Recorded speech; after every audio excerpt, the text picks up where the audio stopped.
ஓம் ஸ்ரீ மகாபெரியவா சரணம். தெய்வத்தின் குரல் இரண்டாம் பாகம். தலைப்பு வேத மதம். சிக்ஷை வேதத்தின் மூக்கு.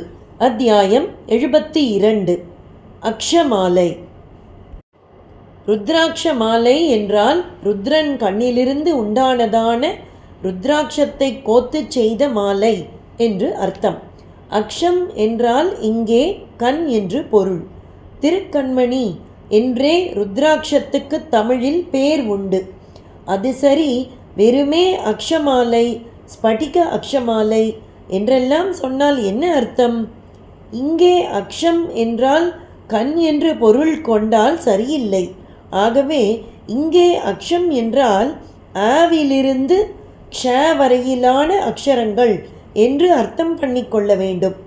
சம்ஸ்கிருதத்துக்கான லிபியில் முதல் எழுத்து அ, கடைசி எழுத்து க்ஷ.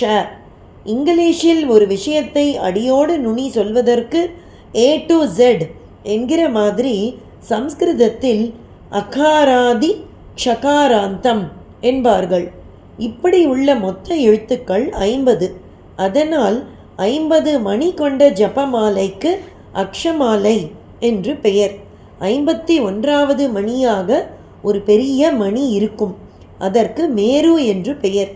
மேருவை தாண்டாமல் சூரியன் திரும்பி விடுவதாக ஐதீகம். அம்மாதிரியே ஜபம் செய்கிறவர்கள் இந்த மேரு வந்ததும் திருப்பி உருட்டினால் ஒரு தரம் இப்படி முன்னும் பின்னுமாக ஜபித்து முடிக்க 100 ஆவர்த்தி மந்திரமாகி இருக்கும். ஓம் ஸ்ரீ மகாபெரியவா சரணம். ஜெய ஜெய சங்கர, ஹர ஹர சங்கர.